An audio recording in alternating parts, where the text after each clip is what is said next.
With regards to the charter schools, a recent report by the Department of Elementary and Secondary Education showed at least 5 of the charter schools as being underperforming. I think the Confluence Academies that are referred to is even performing woefully under St. Louis City Public Schools.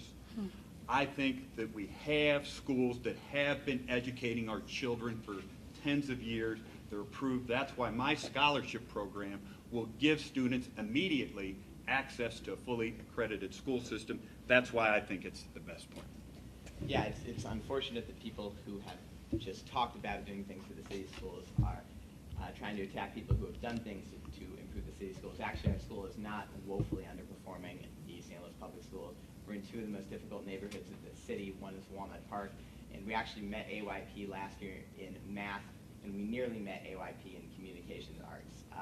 10% achievement gains in math, 5% in communications arts. So that is not true at all. And we have been so successful that we have about 500 students on a wait list who will enroll in our 3rd school, which will open this August. When are we going to start thinking about the children? Like I said, I will fight for St. Louis City Public Schools, but they're years away from achieving full accreditation. There are problems with the charter schools. Many of them are underperforming with regards to math test scores.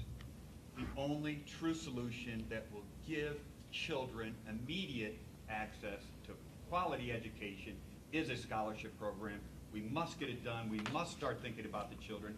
How many more children do we have to graduate from an unaccredited school system before we realize that and start paying attention to our children and their future?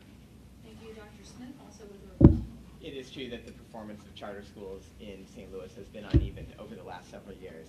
It's a very difficult thing to do to start up an enterprise like a school. So one of the things that I would support would be to increase the accountability and have more mechanisms to ensure that sponsoring institutions are more involved in the day-to-day operations of a school. Some of our schools, of our charters, have been plagued by pervasive teacher turnover, financial mismanagement. That's not true of the Confluence Academies, but it is true of some, and so we need more rigorous accountability mechanisms to make sure that all these schools aren't tarred that direction.